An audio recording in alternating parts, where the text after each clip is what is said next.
Hello and welcome to Gravitas Plus. I'm Palki Sharma Upadhyay and I'm here to talk to you about Turkey. Once a model for the Islamic world, now reduced to a military power project.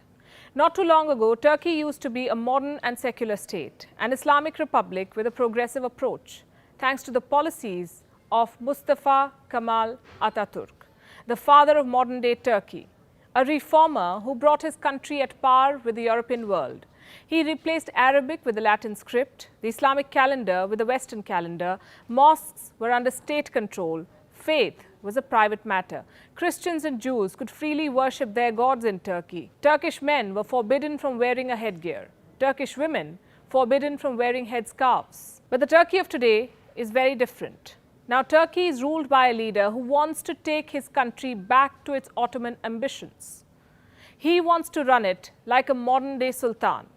The name of this leader is Recep Tayyip Erdogan. He has controlled Turkey for 17 long years, first as Prime Minister and now as President. In these 17 years, he has made Turkey an autocracy and installed himself on moral high ground. President Erdogan preaches the world on what's right and what isn't. But does he practice it himself? Let's burst his bubble. The Turkish president claims to practice strict Muslim values and lead a humble life. This is his humble abode. A 1,000-room palace built at a cost of $615 million, 1,000 rooms. Erdogan's home is 30 times bigger than the White House in Washington. He travels the world in multi-million-dollar jets tailored to his preferences.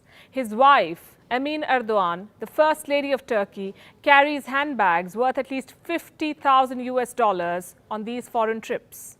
And since we're discussing foreign trips, let me also tell you a bit about Erdogan's style of diplomacy. Exceptional. He traveled to Washington, D.C. in 2017. He was greeted by protesters. Erdogan was furious, so much so that he unleashed his bodyguards on them. They punched, kicked, and choked demonstrators as the Turkish president watched. If he could pull that off on American soil, imagine what he does to dissenters in Turkey. Well, you don't have to imagine, we'll tell you. In 2016, Turkey witnessed the bloodiest coup attempt in its political history. The Turkish military, which believes that its core mission is to keep Turkey secular, launched a coordinated operation to unseat an increasingly divisive and dictatorial Erdogan. Soldiers and tanks rolled down the streets. A number of explosions rang out in Ankara and Istanbul. Turkish fighter jets dropped bombs on their own parliament. For a moment, it looked like the coup would succeed, but it failed.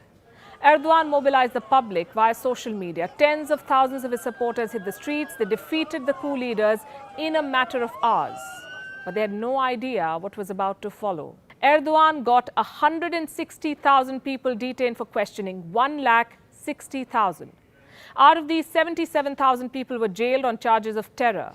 This included military personnel, police officials, journalists, teachers, academics, activists, lawmakers, judges, and prosecutors. According to Turkey Purge, a website which tracks Turkey's post-coup crackdown, more than 500,000 people have been investigated since 2016. 96,000 people have been put behind bars. 150,000 people have been dismissed from their jobs. Some 3,000 schools and universities have been shut.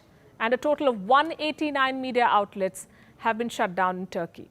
4 years since this massive crackdown, and Erdogan feels that he's entitled to do as he wishes. So he's converting museums and cathedrals into mosques. The conversion of Hagia Sophia was just the tip of the iceberg. The Turkish regime is undertaking a series of conversions. Churches, museums, music, cinema, culture, almost everything is being Islamicized. Then we come to the minorities in Turkey. They're under attack. Ethnic Kurds that make up 1/4 of Turkey's population are being suppressed in all sorts of ways. The Kurds cannot write university dissertations in Kurdish. In some parts, it is illegal for parents to give their child a Kurdish name. Several Kurdish cities along Turkey's border regions have been destroyed without the slightest protest from the international community. And that's not all. Today's Turkey is chasing new conquests, even if that involves complete violation of international law. President Erdogan is following Xi Jinping's playbook of expansionism. Turkey is provoking its neighbors by claiming disputed territories and waters. It is currently engaged in a fierce face-off with Greece. They found new energy deposits in the eastern Mediterranean Sea. Turkey wants all of it. The Turkish president wants to reclaim the lost glory of the Ottoman Turks, and he wants the world to witness it. The Turkish propaganda machine is producing TV shows that tell you a lot about Erdogan's approach, his thought process. The Prime Minister of Pakistan considers Erdogan his role model, so he invites the Turkish president to Islamabad to give lectures to India on how to treat minorities. In February 2020, this year, Erdogan addressed a joint session of Pakistan's parliament. He tried justifying Islamabad's cross-border terrorism in Kashmir. He accused India of making Kashmiris suffer.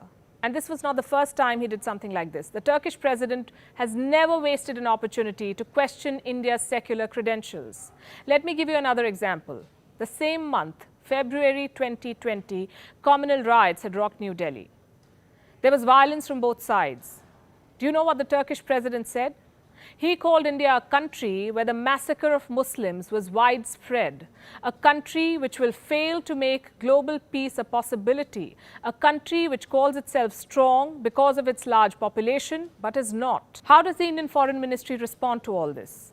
It issues statements. How do we, Indian citizens, react? We question Indian actors for meeting the Turkish First Lady. I'm sure you remember these images. They caused quite a stir in the Indian media. There was a lot of political grandstanding, but I must show you something else. A tweet by the Indian ambassador to Turkey. He retweeted these images and called the meeting a quote-unquote special moment. And for the actor in question, he called him India's cultural ambassador to Turkey. The point I'm making is quite simple. The Turkish president is no friend of India. He won't stop meddling in India's internal affairs. India has the second largest number of Muslims in the world, and Erdogan wants to be seen as the leader of Muslims across the world. He has made Islam the center of Turkish politics and the guiding light of Turkey's foreign policy. The prize he wants in return is for Turkey to replace Saudi Arabia as the de facto leader of the Islamic world. He is running a carefully crafted campaign to achieve this dream.